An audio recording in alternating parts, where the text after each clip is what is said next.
spring press conference featuring our spring head coaches as well as head football coach Thomas Hammock. And we're going to get started right away here with the veteran of the group, 21st season at NIU, Connie T. Berry, women's track and field, director of track and field and cross country. Thank you for having me. That makes me sound so old, man, veteran. In my 21st season, for this season, we did something a little bit different. We went back to the old school and really started to look at the freshman class. We brought in 18 student athletes, but 10 of those were freshmen, and it's starting to pay off right away. We moved up 3 spots in the conference, and leading the way was a freshman. She pressure scored in the long jump and the triple jump, and then we had a freshman get second in the high jump. We had 2 freshmen on our 4x4 relay. Our high jumpers went 2 through 4, and then our relay, like I said, 4x4 relay scored. So now we're really looking toward our outdoor season and seeing what these young ladies can do, along with adding 2 of our veterans, Malia Watkins and Emma Vorpagel, back to the mix to hopefully do the same thing they did last year in outdoor conference and put some major points on the board. We're really looking forward to the outdoor season. This is when, you know, it's a little bit easier on the athletes as far as training, harder competition, but easier on their bodies, a little easier on their bodies anyway. Trying to make sure we can get the times and performances, so we actually travel. We just came from Myrtle Beach, where we saw great competition. We'll go to Stanford in 2 weeks. We'll see Illinois State twice. We'll go to Baylor, which we've went to several times throughout the last couple of years. And then we'll hit Drake Relays, home meet on May the 3rd, and then we have conference. So this group, I believe, is making us move in the right direction, leading us in the right direction, and giving our team a chance to develop, you know, so that we can grow from the ground up. We fill in a couple of spots with our portal ladies who are doing a great job, Sadia, and we have a couple of other ladies that are, you know, from the portal that we really capitalized on after we filled in those freshmen. So, you know, we're just waiting for them to finish developing, and we'll look forward to, you know, what's to come in the next couple of months. Questions? Yes, sir. You mentioned how Kamaya took second in the high jump, but Jasmine took third, and then Ariana took fourth also. And observing that event was a very successful event for the team. Could you touch on the impact of those 3 and then? Oh, that's major. That's 19 points. That made a difference of us being 11th to, you know, us being 9th. But we're moving up. You know, like I said, everyone has taken, how should I say it, trusting in the process. Trusting in the process. We have some young ladies that come from very different training backgrounds, but those high jumpers, and you know that's my baby. I think that's why you asked me that. But they're very different backgrounds, and you know, high jump is what I do, jumps is what I do, but I can do a little bit of everything as far as the sprints. You know, so that was very impactful after having our freshmen, you know, score in the long jump, and believe it or not, that's not our major event. The triple jump really is. You know, so it was a great meet. Like I said, I'm excited about our young talent, and I continue to push them, you know, and wait for those stars to shine. And like Coach, you talked about wanting to do something a bit different this season, take that more of old school approach. What kind of prompted you to kind of take that avenue? Just wanted to build from the ground. Wanted to have the ladies, hopefully, you know, the portal is still there, but hopefully to have them for the 4 to 5 years and really develop them. You know, sometimes when you get portal athletes, they've already been, you know, in the system, and you don't quite know collegiately, you know, how that coach coached them. Whereas if you get a high school student athlete, no matter how they were coached in high school, you can develop them that first year, and usually by that sophomore year, you see the dividends. But we're starting to see the dividends right off top. Always interested to kind of get the different perspectives. Obviously, the transfer portal is heavily, you know, eyed on during football, basketball, but how does it kind of impact the cross-country sport? How have you kind of seen the changes to that impact? No different. We just decided to go a different route. You know, we just decided to try to get more freshmen in, but the portal is a big asset to all programs. Make no difference. It's a big asset to all of us. Because you can look at it from the other end. Although that's the way I decided to go this year, I still fill my holes through the portal. And then at the end of the day, you know, especially when you have athletes leaving at the last minute, that portal is viable to get those athletes in there that are, you got a list. It's easier, whereas, recruiting freshmen, you don't know sometimes who signed, who hasn't. So the portal has played a major part in filling in those holes and getting student athletes that already know the system. They know the college system. You don't have to worry about the freshman, crazy stuff, and they're bought in. If they're doing that because they could just well quit if it doesn't go right at the first institution. The second institution, the second institution kind of, those athletes want to be here. And then with that, obviously with such a heavy freshman group, how much have you relied on those transfer athletes to kind of help coach you? Oh, definitely. I mean, like I said, we still have, out of that class of 18, there's still 7, ladies that we got from the portal. We had a big class. We had a lot of money last year. We broke this year. You would ask something else? Oh, yes. So looking ahead to this outdoor schedule, what events are you most excited to, see compete? I'm the director. I'm excited about all of them. I'm not lying to you. Like I said, we add Emma Vorpagel back into the system. That's the 800, 1500. You have Malia. Shoot, she just broke she hadn't jumped in 6 years, to let it be known. She hadn't jumped since high school and jumped 6 meters and broke the record at the Myrtle Beach meet this past weekend, 2 weekends ago. So I'm excited to see her back on the track, who's also a scorer in the 100 and the 200. We may not play with the 200 as much. When you add the 4x1, Georgia Fino has been here a whole year and has not competed. So we get that javelin back in there. We got a couple of throwers, so I'm excited to see everything. I really, truly invest and love my student athletes when they allow me to. Some of them don't want me around, especially on Mondays when we do our hard workouts. But I really, really love to see their progress, from the classroom all the way to the track, and I'm excited to see them all compete. Don't have a favorite event except the high jump. Don't have a favorite event. Any other questions? Listening to Coach talk about high jump is like Coach Hammock and the running backs, so. All right, then have a good day. Appreciate it. Thank you. Next, we're going to bring up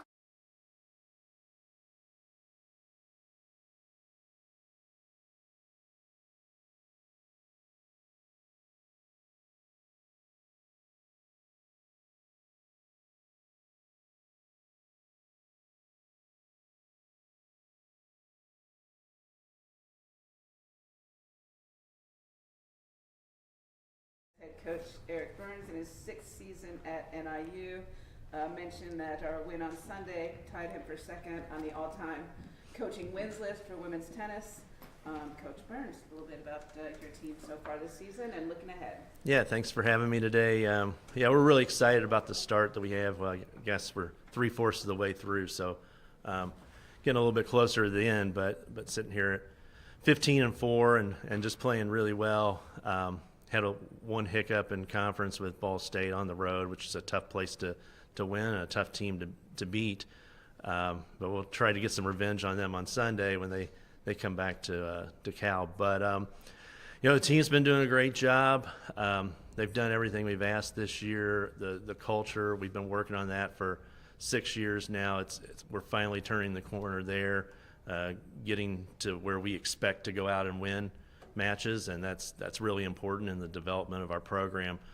The other thing that's important to note with this season is we're playing without our top player from a year ago. She's been out of all matches except 2 this year, battling injuries. So, we've had some people really step up, including our freshmen. Our freshmen have been unbelievable this year, playing in the 2, 3, 4 spots. We have one that came in at 6 this weekend, played amazing, won both her matches. We're getting great contributions from them. But really everyone across the board, we're playing 8 players right now. Everyone's getting a piece of the pie and getting their opportunities out there. And that only helps us long term, but also if we do have injuries, we're keeping those people kind of involved in the matches and kind of up to match speed. So we're really excited about where we're at right now. We're hoping we can finish off this season well, and you got to be in the top 4 in tennis in the MAC, which is crazy hard to do. I mean, the competition is just insane. Every match is like, I feel like I'm going to have a heart attack out there watching, because the matches are just so close. So it'll take a little bit of luck and some good play for us to make that top 4. But we feel like once we do that, we've got a chance to win this championship this year. So we've just got to make it to the tournament and put ourselves in that position. Coach, what do you think has clicked the most with this team to get it to where it's at so far? They've just worked really hard together to be a team this year. We did choose 2 captains this year, which I haven't done in the past because, for captains, I got to feel like they could be an extension of the coaching staff. They've got to be the ultimate of Huskies to get that. And if I don't see anyone that I feel can do that, then we're not having captains. And this year we had a couple of people that we felt really strong about. The team voted them in, and I think they've done a nice job of getting the team together, doing some events. The freshmen felt welcomed. Our transfer felt welcomed. And they've just been a good team. They all know what the expectations are. They're going to go to practice every day, and they're going to work their hardest. And when it's match day, they're working for every ball out there.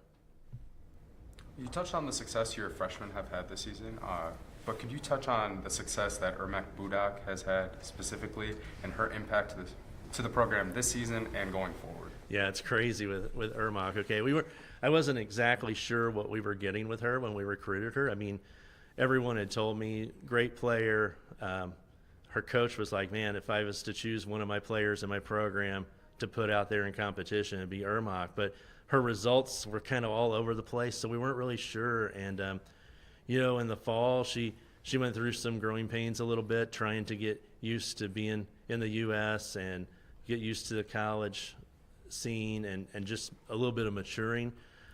So she played a lot lower in the lineup in the fall tournaments, but really did well, bottom part of the lineup. So then we had our injury in January. It was keeping Erica out of the lineup. And it's just like, let's call on Ermac. Let's see if she can go up there and play. She's someone that likes to hit the ball, likes pace. And sure enough, she's gone up there and just really competed at the top part of the lineup, done a great job for us. And kind of doubling off his question, could you talk on how Lucia Yakora has performed for the season? Another unbelievable player. I mean, she has so much variety. I mean, her sister plays at Clemson. She's got a twin sister who's playing at Clemson. They're a top 20 program. But Lou has just been amazing. She comes to work every day, ready to get better, and she's got such great variety to her game that she's a tough matchup for just about anyone, and she's just got a killer attitude out there. She just fights for everything. So if you're going to beat her, you're going to really have to do something special, and she's brought a lot to our team with just that kind of mentality and attitude. And you also talked about how you've been without your top player, Erica, for most of the season. And yet, despite that, you have like 6 total MAC Weekly honors, and apparently it's the most different Husky players to earn the award in a season. Just how does it feel to have a roster where any player could go off at any match? It's amazing. We've been working toward this. It's really difficult to get there, but this is probably the deepest team I've had in 23 years of coaching. Maybe I can think of maybe one team at Wright State that maybe had that same kind of depth to where we could have taken 9 players and on any given day put someone in the lineup to get different matchups, to just go with a hot player who, whatever reason for making switches there. And this team is very much like that. And so it's a real advantage to be able to do that, especially when you get into conference play. And some of these teams we get to play twice, which is a little bit odd for college tennis. This might be the only conference that does that, but sometimes putting the same matchups together, that's a little too familiar. So to have that flexibility to kind of do some things with the lineup is really important. And as you enter this last stretch of the regular season, what's going to be the most important thing for finishing on a strong note? I think just mentality and bringing energy every day. And this is the time of the year where people start to get a little tired. School's coming to a close. The season, it's been a long one. We've played, how many matches? 19 matches. I mean, we're almost there, and the finish line is near. But it's easy to get a little complacent, get a little tired at this time of the year. So really battling through that and fighting to finish. I mean, every team's tired at this point of the year. So there's nothing special about our situation. Everyone's going through it. We have to rise above that and be the team that fights. And with you now tied for second all time in women's tennis history for wins, just what's it take to get this far for a coach like you? it takes a lot of luck, honestly, finding the right players, finding the people that buy into the vision. I'm super driven. I mean, I want to win. I mean, I hate to lose. I'm probably one of the poorest losers you'll ever see. I mean, if I play a game of Monopoly and lose, I'm not happy, you know. So I think that's a really important trait to have, and then that kind of goes down to your players. They see that you care that much about it, and hopefully they see that and they want to play. So, you know. But a lot of most of the credit goes to the players. I mean, they're the ones out there swinging the rackets. I'm really just kind of throwing in a few pointers here and there and helping them out. I mean, obviously bringing them here and taking a chance on them. But at the end of the day, they have to go out there and compete and get it done. Coach, can you talk about the impact of the Nelson Tennis Center, it seems, and just how that has allowed you maybe to bring in some of these players and the continued upgrades that we've seen? Yeah, it definitely helps our cause quite a bit. And, I mean, we recruit a lot of players that like to play indoor tennis, that like to smack the ball, that are power players. And to have a home like the Nelson Tennis Center where they can go in and practice and kind of our home courts, and it gets loud in there even with, you know, some of our crowds might only have 20 people, but it's loud when people are cheering in there. And now we've got streaming. People can watch our matches from afar. We've got an unbelievable new locker room. So it's first class. And when I'm sending some of these videos to the recruits now, they're like, wow, that stuff looks really nice. They're not really expecting us to have that at this level. So it's been really great for us. Thanks, Coach Burns. Thanks. Appreciate it. Thank you. Thanks.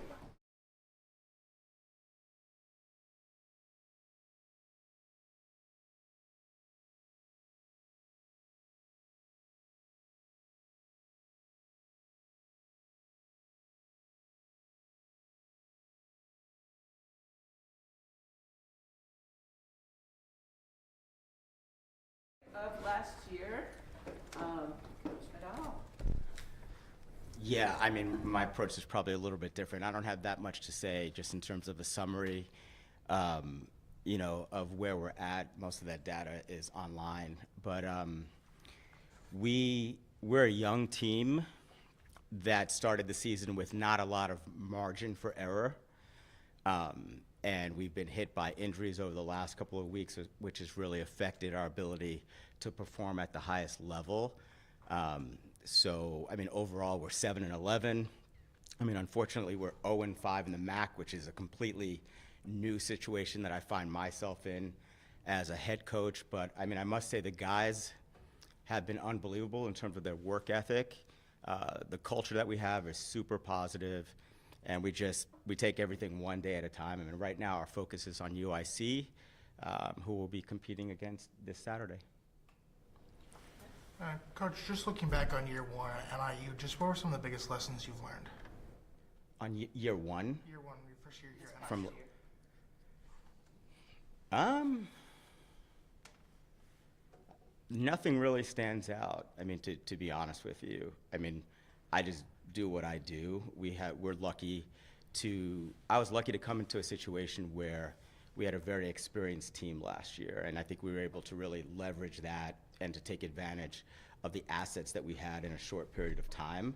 I mean, this year is completely different. I mean, we graduated 3 out of our top 6 last year. We had one guy, you know, move on who was also in our top 6. So it's just a completely different look, and you know, our program is all about leadership development. You know, as a coach, I'm into things that last, and, you know, leadership is evergreen.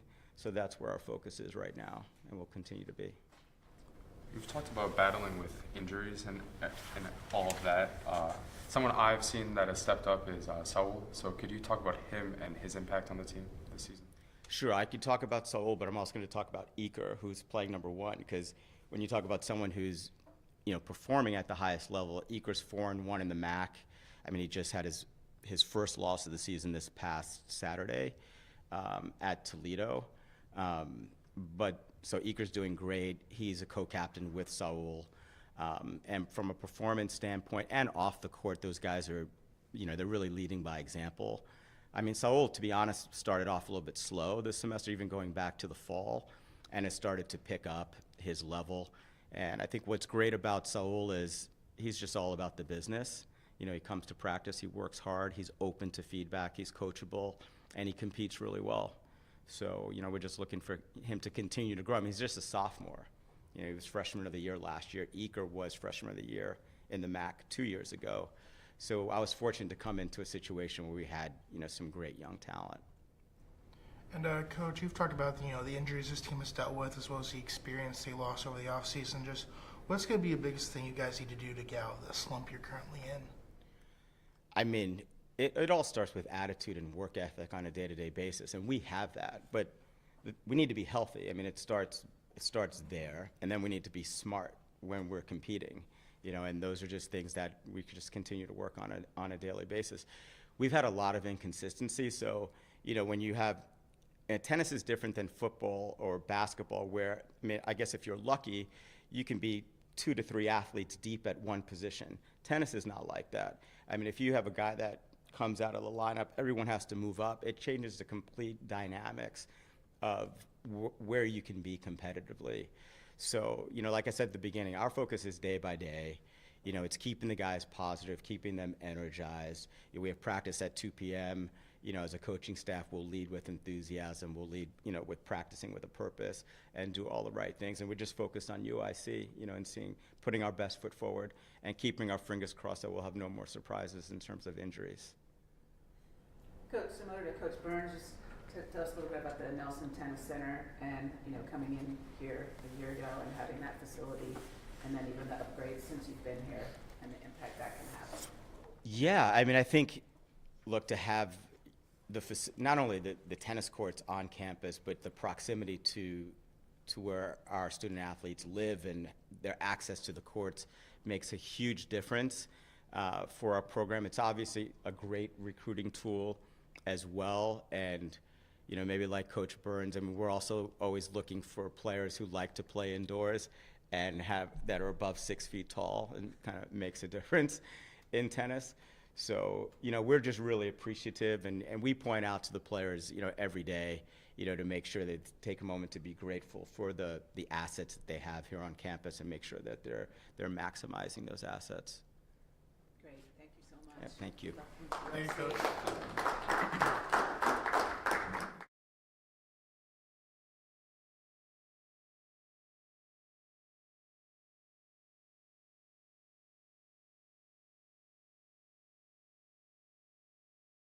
Gleason from the softball program, and welcome, Coach. Thank you. Thanks for being with us. Tell us a little bit about the team and how it's going so far. Thank you. Thanks for having me. We are just I think we're a little halfway through our season, which is amazing since we're just at the end of March here. And if you look at our record, you know, you wouldn't think there's progress, but there is. You know, we're 7-17 overall, 2-4 in the conference.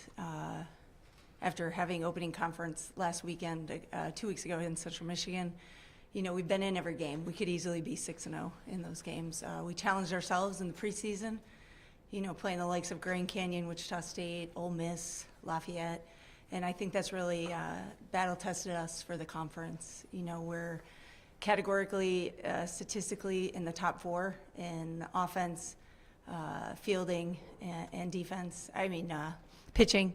So we're right there. We're right there. We had a tough weekend going into the reigning MAC champion, Miami of Ohio, and we have Ohio U coming this weekend. But we were in every game. You know, we lost 5-3 to 3-2, and we're, you know, 1-run games. And they're a great group of kids. We got 24 that can contribute, and we've utilized all of them in different parts of the season, and we continue to do that. You know, but our whole focus is next. That's our key word that we say all the time, moving forward. And whether it's next pitch, next inning, next game, that's what we're thinking about. So we'll travel to Northwestern, which is the top of the Big Ten right now. And they were battle tested this weekend with Mississippi State, but we'll travel there on Wednesday, and then we'll be home again this weekend for Ohio U. Coach, you've talked about how your record doesn't seem like you guys have improved, but really you have. Just where have you seen the biggest strides on this team so far? I just think their belief, that was our whole thing. I think kids sometimes they make a mistake, or they feel like they disappoint you or do something and they can't move on. And so that's been our focus since the very beginning is no matter what happens, you kick a ball, you strike out, you swing in a pitch, next. We can't live in the past. We got to keep going in the future. And they've really bought into that, every single one of them. Their energy and their enthusiasm. I told them after the games on Saturday, I said, whether we won or lost these games, I was going to tell you that I'll go to battle with you every single day, because your energy, your enthusiasm, and your fight, they never give up, and like Coach said, it's the grind of the season right now. We left here on Thursday. That was supposed to be a 5-hour bus trip and ended up being a 9-hour bus trip. I told them the next day, it doesn't matter if you're tired. No one cares. You got to keep moving on. And they really embrace that. And they really believe in each other and believe in the team and the program and what we're doing. And I think that's going to carry us a long way. And how do you feel this group of upperclassmen is able to help build for, the future of your team? Absolutely. They've bought in from the beginning. Jenna Turner and Madison Matthews lead the conference in batting average, but they're also the table setters. I mean, Jenna's our leadoff hitter, second baseman, our energy.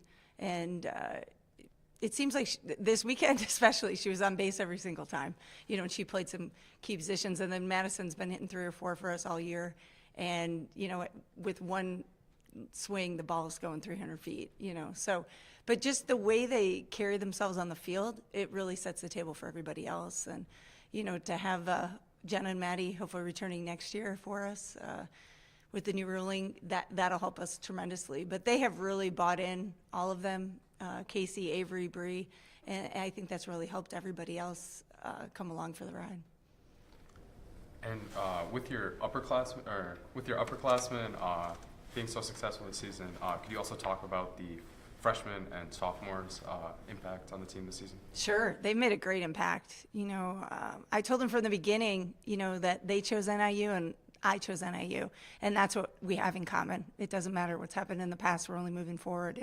And Leah Nance has really been a freshman that has really come in. She's grown from the fall. Wow, it's there were some tears and things in the fall, and now she's starting for us, every single game. And I think she's missed one just due to injury, but she has really settled into that role in right field and as her second position. And the rest of them are contributing too. Taylor Mackin has really taken on the role of, Daniel Stewart will come in and pitch, and then we get a different look with Taylor Mackin. But they're all contributing each in their way. And, Alana Powell and Katie Ramage, being sophomores, just really contributing too, up the middle.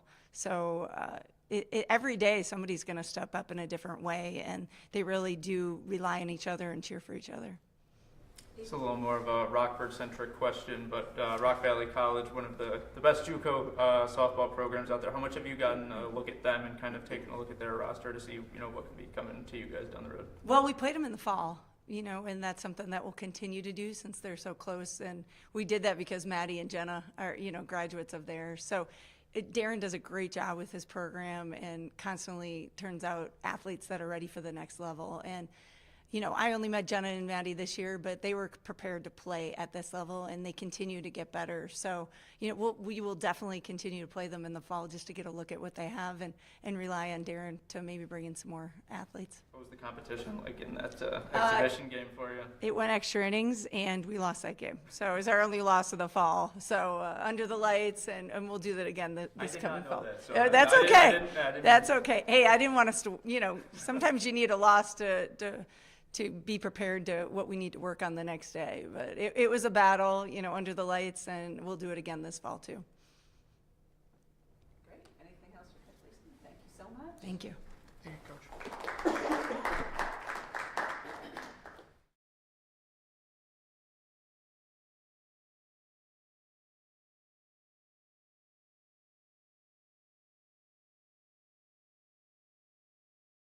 On his second season, Huskies were at home opener this past weekend, and you're on the road tomorrow, I believe.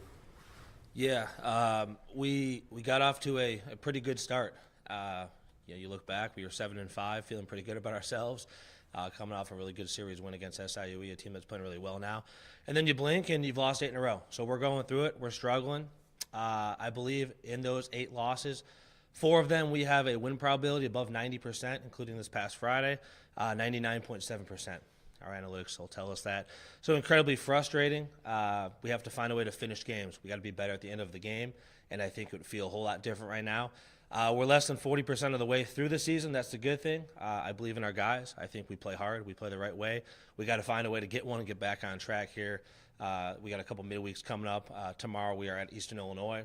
Then we are home against UIC before hitting the road again to go play for Butler. So it's not because we're not working, not because we're not playing hard. We got to find a way to finish baseball games, and if we can do that, I'm confident we'll get back on track.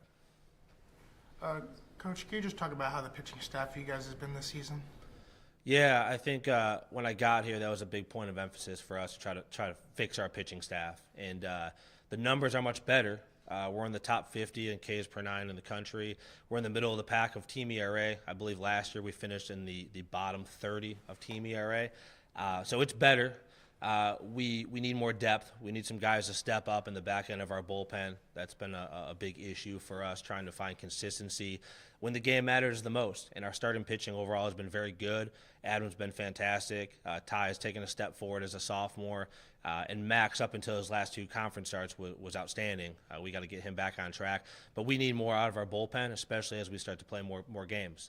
We got 18 innings here over the next 48 hours, and then we got 4 more games, with a day off. So we need some guys that have not pitched a whole lot to step up, and we got to find out who can handle late game situations and be our best when the game is on the line. And can you also talk about just who stood out to you in the lineup so far? Well, going from top to bottom, we mentioned the transfer portal. It's been really good for us. We added Logan Gregorio. He's a true junior from a Division III school, and there's always a trickle down effect in recruiting now with the portal. And as some of the Power 4 schools look to take a lot of the mid-major, high-level performers, we're doing the same thing at the Division II and Division III level as well. So Logan's been outstanding for us. He's been catching split time as well as left field. He's leading our team, I believe, in RBIs and batting average. He's tied for second in home runs. He's been really, really good.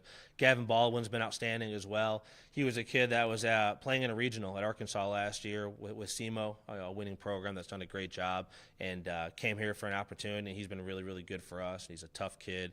He plays through injuries. He's got a hamstring going on right now, but he hasn't missed a beat.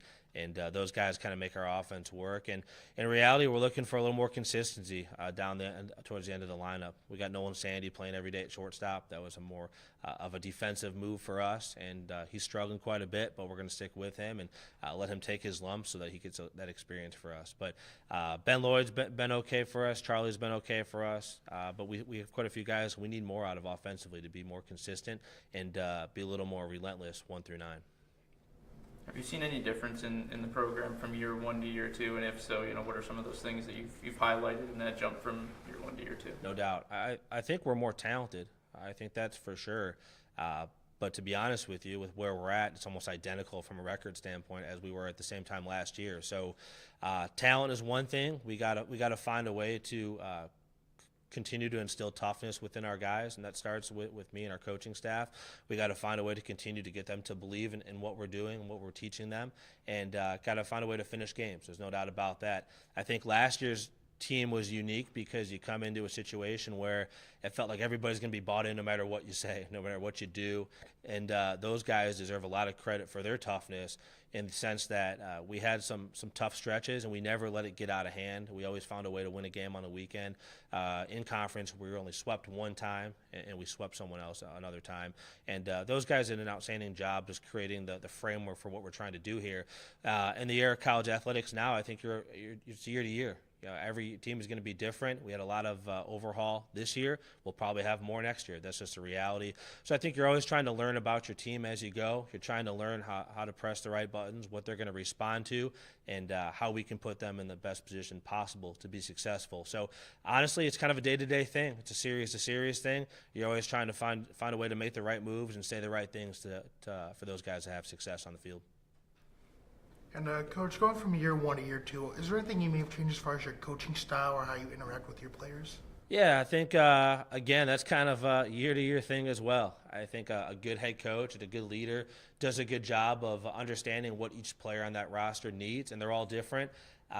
Kids are different nowadays than when I played, even when I started coaching 10 years ago. So I think trying to find a way to get them to understand what we're trying to do, how we're going to try to do it, and building relationships with each player so that you feel like you can challenge them at the right times, but also having a pretty good understanding of when you know you got to put your arm around them, take care of them. So it's going to be different every single year. It just is, and I think our players are all different, and they all respond to different things, and that's our responsibility as a coaching staff to do a good job to make sure that we understand that, identify that, and then we act on that to make sure that they're getting what they need from us as a coaching staff. All right, thank you, Coach Copeland. Thank you, guys. Appreciate it. Thank you, Coach.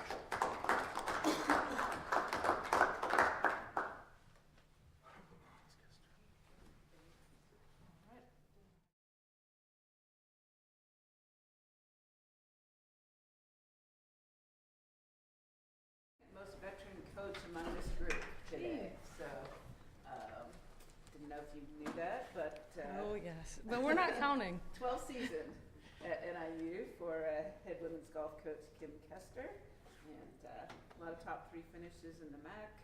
She's back in the cold for at least a little bit. Yes. So tell us about your season so far. Yeah, no, we are back up north now for the remainder of the season, which we're about 80% done, 75% done.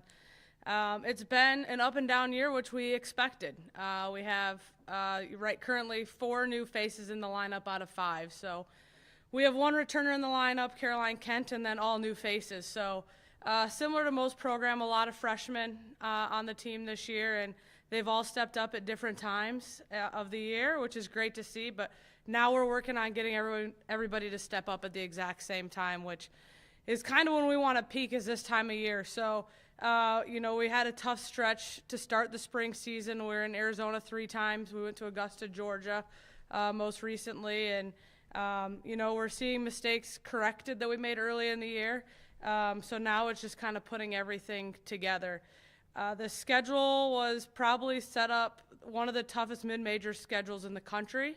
When we were looking at the year, there was 2 ways to do it. Essentially set it up a little bit more easy, or go as hard as we can, and we win as hard as we can. We wanted the freshmen to play against the best competition in the country, and we have. The last tournament in Augusta, I would say out of the 12, 13 teams, at least 8 of them were in the top 75 in the country. 10 or 11 of them are all postseason teams. So we're putting them up against the best competition. We're getting them on tough courses. We're going to see the payoff in a year or 2. So we knew this year, like I said, was going to be tough, but they're handling it well, and we'll head to Purdue next. Hopefully, fingers crossed that there's good weather. And then after that, we have Ohio State and then the MAC championship. But as freshmen go, like I said, each of them have stepped up differently. Alexa Ouellette has had the best performance out of any of the freshmen as a 3rd place finish at Bowling Green. Mia Range just stepped up big at Augusta. And, we're just looking for everyone to step up come MAC championship time. Coach, you talked about the new faces this team has, but I know you also have 2 seniors who have spent their entire careers here. Yeah. What role have they had in, developing this program for the future? Yeah, they're extensions of Andrew and myself. They know what we expect, and, they're women. They're all going to hang out. They're going to chat with each other, and they tell us the stuff we need to know, but they also handle the stuff, making sure they're at practice on time, making sure they're in the right equipment, making sure they're packed properly, making sure they're at study tables if they have to do it. So they do the behind the scenes, a lot of that stuff, kind of the quiet leadership that makes our job easier. And then if there's stuff internally we need to know that the freshmen might be afraid to tell us, they come and tell us right away, and just have a chat about it and how to move on the best we can. But they've been really good silent leaders. Caroline's going to come back for a 5th year. She didn't play her first year. Joe will be graduating and going to grad school, moving on from here. But both have been huge parts of the program, not just on the course but off the course as well. I know you talked about Alexa and her impact, but Yeah. Could you also talk about Mia and Dakota's impact on the team this season? Yeah, no, both of them have been great. Mia coming off a ACL surgery, big basketball player, kind of a little bit later to the game, having to take some time off that way. But both have stepped in and made an impact right away. Dakota coming from Las Vegas, this is a completely new experience for her, different grass, different climates, and all of that. But both of them have stepped up in different ways. Dakota's had a lot of good rounds, struggled a little bit lately, but, Mia struggled a little bit early on and is peaking right now for us. So both have been instrumental in getting us, quality scores at times we've needed it. And as you enter these last 3 tournaments on the schedule, including Max, just what are the biggest improvements you want to see to make you confident about next season or next year? Yeah, no, I mean, after the first couple events in the spring, we were, you look at everything, what are we not doing right? And one of the big aspects is we're making a ton of double bogeys or worse. And all right, let's start there. Let's cut those out. So within a couple tournaments, we've pretty much cut those in half. And then now it's okay. Obviously, you want to eliminate those all you can, but if we're going to make that, then let's make sure we're throwing in a couple birdies here and there, and where can we cash in on the golf course on those? So I would say over time we've reduced the big numbers, and we're just trying to put ourselves in better scoring opportunities, meaning par 5s are these to go for, not to go for, and that's where we'll start to see the maturity and the game plan for the players moving forward. All right, Kim, thank you so much. Thank you. Appreciate it. Thank you, Coach. Thanks, Scott.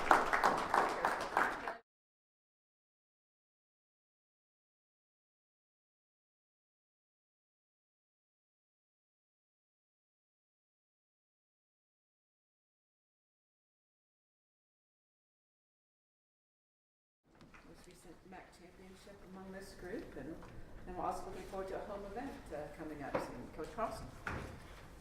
Well, thanks for having me. It's actually the first spring press conference I've been able to be a part of. The travel in the spring for both of our golf programs is extensive. We just finished up with basically 5 weeks on the road out of the last 6. When we go for 5 to 7 days, so it really feels like we're gone for an extensive period of time, which certainly makes the academic life very hard for our players, but both the men's and women's golf programs excel in the classroom, which makes our traveling a whole lot easier. We have also continued a successful run here for our program. We've been blessed with this year having 2 seniors that are the top players in the conference, and they have shown it every single week, not only off the golf course as leaders, but on the golf course. They're averaging under 72 and a half from a stroke average standpoint, which would put them as top performers in the history of NIU golf. And both Ben Slouzis and Felix Kramer are making major impacts on the national golf scene. Lake Las Vegas was good to us. We participated in an event at Reflection Bay against some of the top teams in the country, finishing second.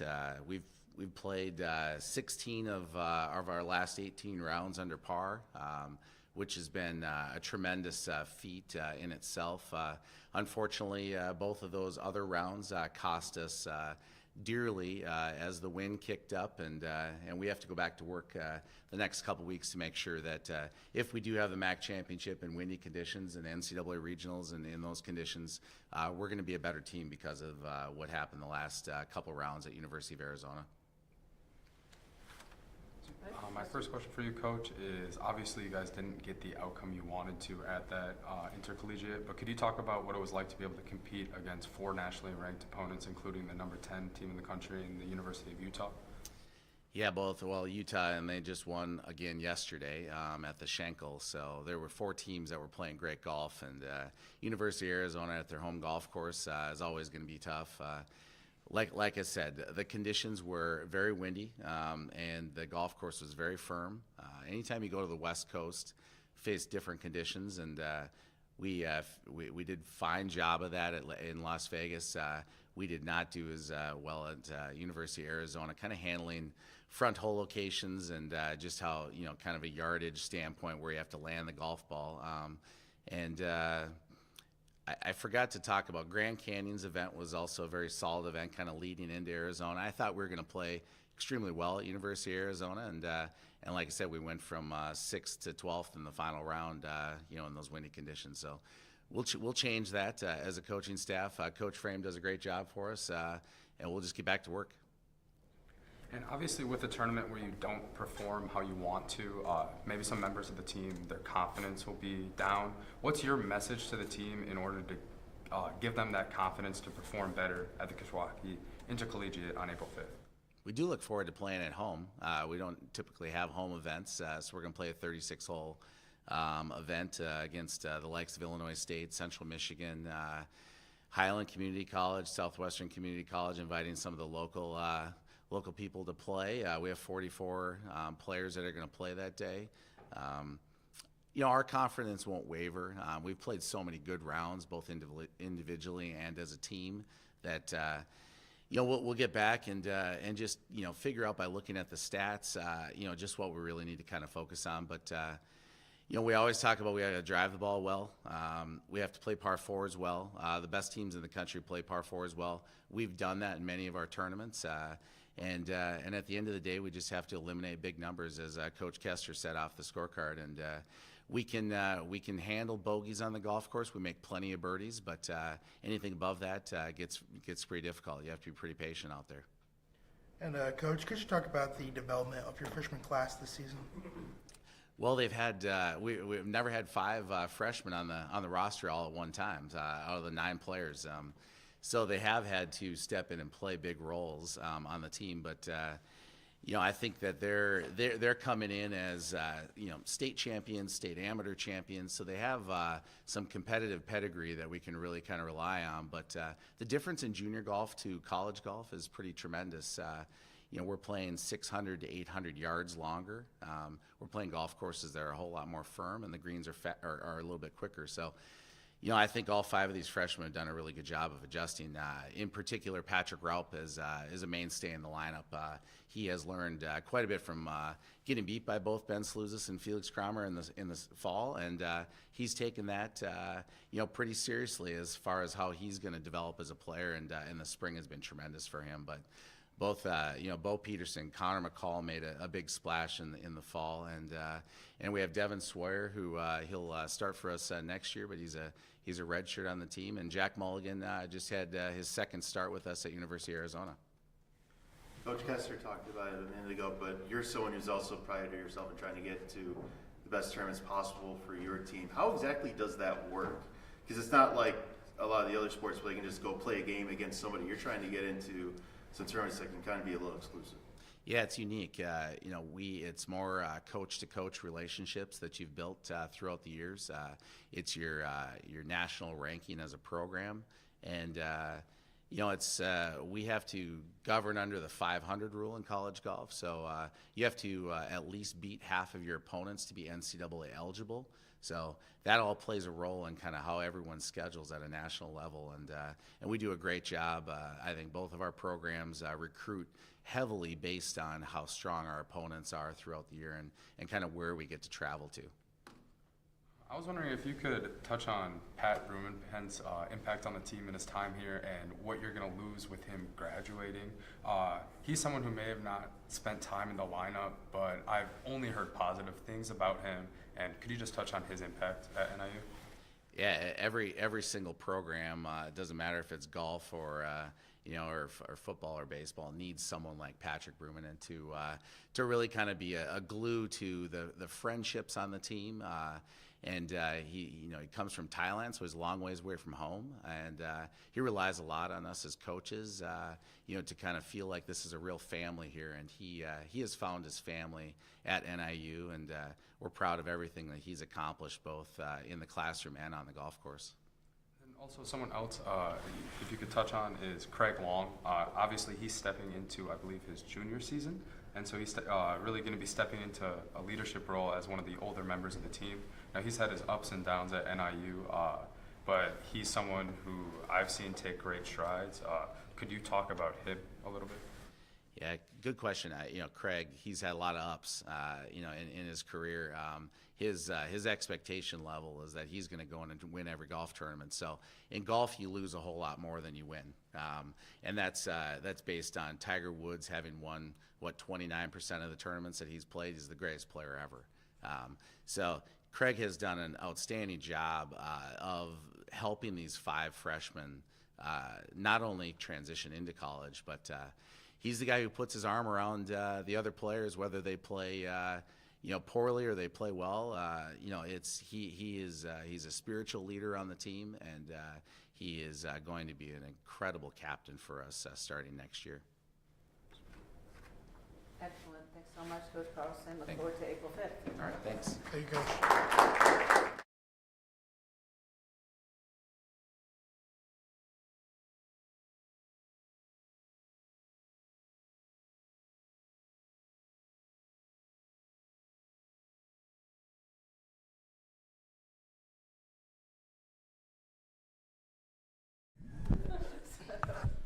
Coach, welcome. That means you're getting old.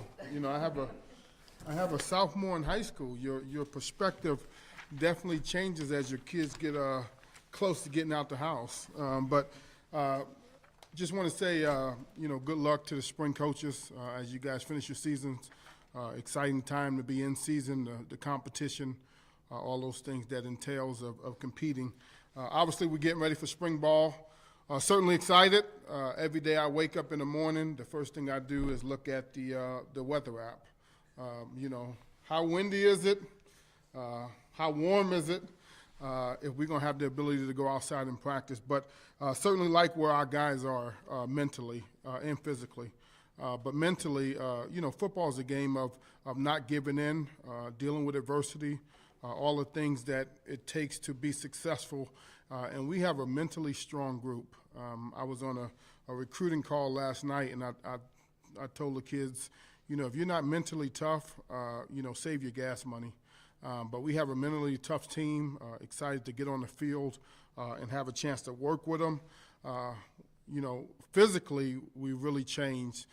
Coach Junior and his staff has done a phenomenal job working with our team. He gave some statistics yesterday that I thought were interesting.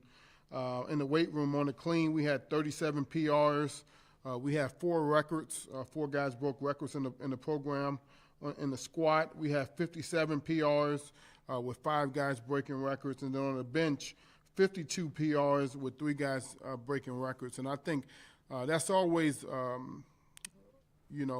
telling stat, especially in the spring, because sometimes you make your biggest jumps in the summertime when you have more time. You're not worrying about class. They can wake up a little bit later. But in the spring, for guys to make jumps like that in the weight room, and we are an early morning operation, so guys are in there at 6 o'clock in the morning lifting, I think speaks wonders of our football team. A few years back, after the 22 year, we really adjusted the off-season program, and I think it really paid dividends last year. Last year, we had the least amount of injuries in our 6 years of being here. And I think that's a testament to how we attack the offseason, the different things that we've done in the offseason to keep our guys healthy, to keep them safe, and to keep them competing at a high level. The way we train, everything is about a 4-quarter mentality, being stronger at the end, being able to finish, being able to withstand.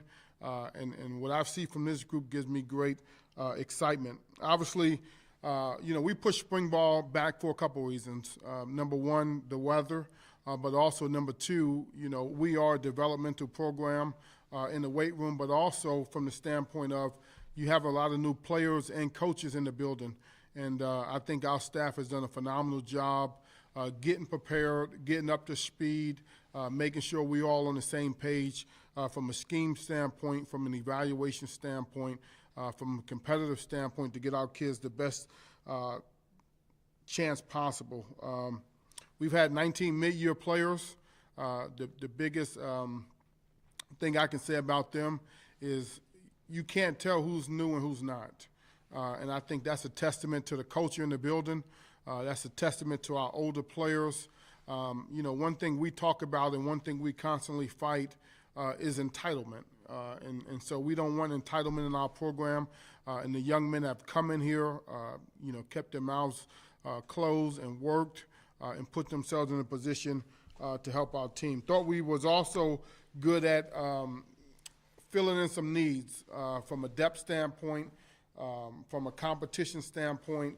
I think my coaching staff did a great job of identifying the right type of kids we want to bring in the program, making sure they fit, what we want to do, and then obviously giving them a chance to execute. In recruiting for us, especially mid-year portal things, we look at production over potential.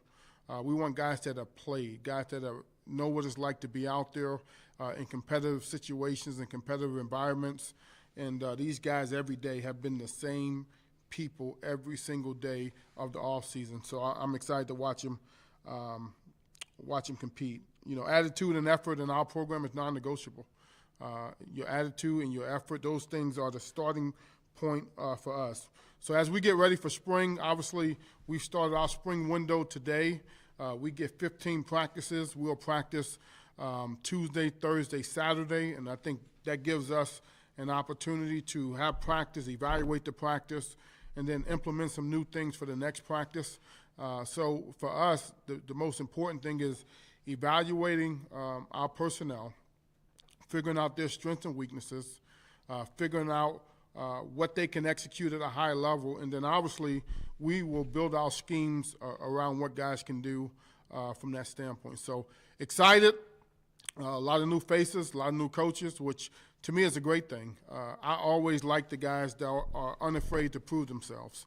Sometimes when you have guys that are established, they get complacent, but we got a bunch of hungry guys, a bunch of hungry coaches excited to enhance and elevate our program for next season, and we start that on Thursday. So, Coach, obviously a long list of players at the Pro Day last week. Just how much of a testament is that to your program, having that many guys being able to showcase their talent in front of NFL scouts like that? Yeah, that was like really our first class here. So to see all those guys be able to elevate, get better, improve, and then have a chance to display their talents for NFL personnel, I thought was great. And I think there was a lot of guys that helped themselves.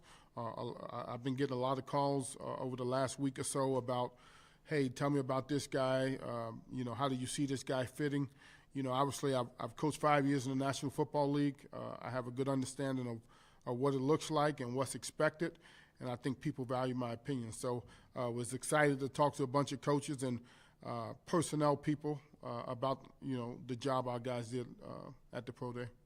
Going off the end of last year, Josh obviously played well in the bowl game. What does a full spring do for him, knowing that you obviously brought in a bunch of freshman quarterbacks and getting a transfer quarterback, obviously, in Jacksonville? Yeah, no, I think, one thing about the quarterback position, and I think this gets overlooked, is normally the makeup of the person determines the quarterback. I think, Sam Donald is a great example, a guy that was drafted extremely high, struggled, found a great situation in Minnesota, and prospered. So I think, Josh is a young man that came to us. He's 165 pounds when he got here. So he needed to develop physically. He has done that. He's 205 pounds as of this morning. He's made jumps and strides every year. And, he's out there commanding it. And he's putting himself in a position to compete. I think he has a lot of guys that want to compete against him. And it's going to be exciting because obviously we have a new coordinator, new quarterbacks coach. And the great thing about that is there's an unbiased perspective. And so everybody walks in the building, and what you do and how you compete and how you move forward will be evaluated by a new guy that don't know you. And I think those guys are doing an excellent job. And Coach, you mentioned the staffing changes this team has undergone over the offseason, especially with the 3 coordinators being replaced. Looking at the offensive and defensive side, how do you expect those new coordinator hires to change those sides of the ball? Yeah, I think anytime you lose coaches, I always tell coaches in staff meetings, if you guys decide to move on, I'm going to hire somebody better. And that's just something I tell them. I mean, there's no coach that's better than anybody else. It's just situations can dictate how well you do. I think we have a culture here and a program here that helps guys elevate themselves. I was happy for those coaches to have opportunities, but I couldn't be more excited than with the coaches we brought in the building. I think our players feel that energy. You got guys who want to prove themselves, guys that are hungry to enhance and elevate, and I think that makes for a good situation for the Huskies. And Coach, looking at special teams a bit, I know you got transfers for kicker, punter, and long snapper. Just what do you kind of see out of the guys you were able to get from the portal in those positions? Yeah, I think special teams is a big part of the game. Special teams let us down last year. We were not good enough on special teams. So, when I look at our team and the makeup of our team, I think in totality, we have a chance to help our team in some areas that we didn't last year. And I think special teams is a major part of that. I think Coach Conley, our new special teams coordinator, he came from Ball State. He's excellent. From the detail to the discipline to the effort to the focus. He has these things called maxims. And maxims are things that are a mental tap of reminders. And he's done an excellent job. I think, our kicking situation will be greatly improved. I think our punting situation will be greatly improved, and I think the personnel around them, I think our special teams could be a weapon for us this year. Coach, you probably, on this program being a developmental program, it feels like the spring is the optimal time for something like that, and especially now when you're having to replace 4 starters on our offensive line. Is this the time to try and, 1, figure out who those guys could be, and 2, try to get them to all work as one unit? Well, first of all, I think we got one of the best offensive line coaches in the country in Luke Meadows. He's the guy that's on the cutting edge as far as getting guys developed. I thought last year we did a great thing on Sundays for away trips. We found creative ways to develop younger players. And then last year was a unique situation. We had a bunch of guys that benefited from COVID. So we have a lot of guys in our program on the offensive line that has a lot of experience in our program. They just haven't played yet. So we feel like we have a little more depth than we did last year. Now, we don't have the experience, but this spring, those guys are going to have an excellent opportunity to go against a great defensive line and a great front seven to get better and sharpen one another. Obviously, this spring is heavily focused in getting set for this upcoming season, but how much in this spring are you getting set for that move to the Mountain West Conference? Yeah, no, I'm not worried about the move to the Mountain West Conference from a playing standpoint. Now, from a facility standpoint, I would love to upgrade some things in our facilities to be competitive in the Mountain West. But from a playing standpoint, we're not worried about that. We're worried about competing for a MAC championship last year. I looked at the schedule. You look at our schedule. There's not a team that we're going to be afraid to play. We just got to go out there and play our best.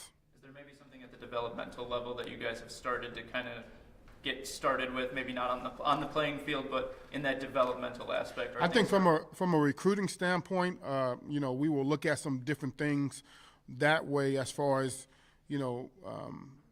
speed, DBs, safeties.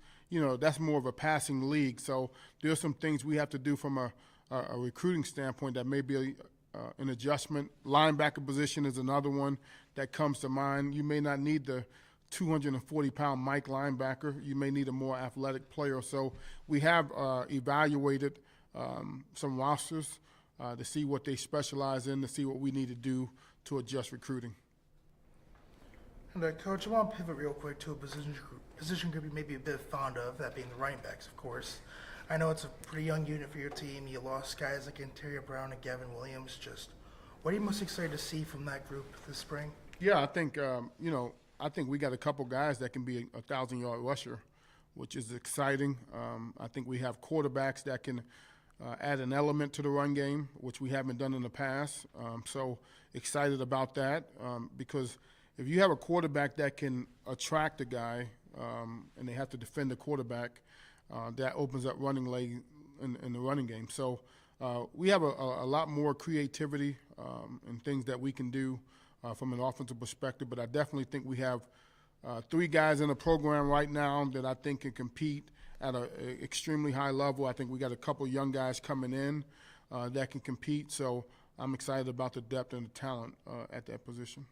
Could you name who those 3 guys are? No, I won't do that. Come to practice, Skylar. Yeah, See you at practice. yeah. Come to practice since you taking a redshirt year. You can come to practice this spring. You know. He's a veteran. He should be there too. Hey, listen. Go ahead. Question or position group I have a question about is the tight ends group. Obviously, you have Grayson Barnes returning, and you also signed Caleb Hott in this recruiting class. Could you touch on the importance of having Grayson Barnes back, and then also what you see in Caleb Hott and his future with NIU? No, when they changed that rule with the junior college, it was right around the time we played the bowl game. So Grayson was one of the first guys I talked to. He was excited to come back. Obviously, he's a weapon. And I think offensively, I think we're going to have a chance to put guys in space. And I think that will suit some of those tight ends well with their skill sets. So excited about that group. That's a group that, to me, need to make a jump. We got some other young kid, Jason Fowler, who I'm excited about from a blocking and catching standpoint, Jake Applegate. We got some guys there that we feel like can uphold a standard in that room. And Coach, take a look at the defensive secondary. I know you guys went pretty heavy on the transfer portal for those spots. Just how do you expect that position group to, perform in the spring? Yeah, no, I think that's one position I'm excited to see them compete. I think we have upgraded our wide receivers. We ran them in the Husky Combine, and we had every receiver run 4.7 or better electronically. So they're going to have their hands full, and so it's going to be a good battle on both sides of the ball because I think as a group, our wide receiver group is probably the most improved unit on our football team. So our DBs, we got some really good DBs. Obviously having Finley back, who's played a lot of football for us. Devion Reynolds is a young guy that we feel like has great potential. And then we added some transfers that we'll get to see starting on Thursday. And then the safety position, I think that's the one position we got to make sure we get solidified. Santana Banner is here walking around on spring break. I told him I missed him. I love him, but obviously he's doing bigger and better things at this point in time. Also, we talked about the pro day. That was one of the first questions asked. But I remember I was there. I saw a lot of former NIU football players. Such as Skelly that's crazy, right? Yeah, that's amazing. So they must didn't dislike the place, right? They just got paid a lot of money, Yeah. What was it like to have those guys back on campus? Well, I love those guys. It was a lot of hard conversations. The 3 words you hate to hear at the end of a season is, "Hey, Coach, do you have a minute?" I'm gonna just start saying no, because nothing good is coming after those words. But obviously, I love those kids. They were great players for us, and for them to come back, Ethan Hampton came back. Santana's back right now. Skylar came back. They love this place. They love how we do things. Unfortunately, I don't have a big enough budget, and that happens. You understand that, right? But my feelings toward them don't change, and they welcome back all the time because they talk to all the guys, right? I'm proud of those kids. They still got their start at NIU. We developed them, and they got an opportunity. It's no different than a kid going to the National Football League, in my opinion. Make it quick there, too. Obviously, Braden Pedd, you've added him to the coaching staff. What does his presence bring, knowing that he's one of the most recent Huskies to come back and join the staff? He's an unbelievable coach. He was an unbelievable player for us, but he's an even better coach. Obviously, he comes from a coaching family with his dad coaching at Miami of Ohio, but he's a guy certainly that, if things shake a certain way at some point in time, I would love to hire him. He is that good. And so I'm proud to have him back, proud to be around him again, because he really helped us establish the foundation of our program, to be honest with you. You go back to 2020 and COVID, it was Braden Patton taking the offensive lineman out there that got us prepared for 2021. And obviously we won a championship that year. So I'm glad to have him back. As many former players as we can get back, even the ones that transfer, I'll bring them back. As many former players that we can get back, I would love to get them in the building, have them around our program. Hopefully Cheney and his staff find ways to creatively allow me to get them hired. And building off Ethan's question real quick, when back in your days coaching Braden, when he was a player here, did you think he was going to be this good of a coach? Yes. I mean, he was a coach when he played, and his dad's a coach. His dad's an offensive line coach, so there was no, when Meadows brought his name up, I said, listen, I know Patton, right? I will hire Patton in a second, but you have to feel comfortable with him. And Coach Meadows is going to get him ready to be, the next line coach. I mean, that's the job, right? You develop the next guy behind you, and if Coach Meadows gets an opportunity, Patton will be the first guy that I interview. All right. Any other questions for Coach Hammock? Okay, I really want to thank everyone for being here today, our coaches, Coach Hammock, our media. Thank you guys, and look forward to seeing you at those 7 a.m. practices, guys. Yeah, I'll be there. Yeah, you need to be there. I'm going to tweet about you. See you around, Coach.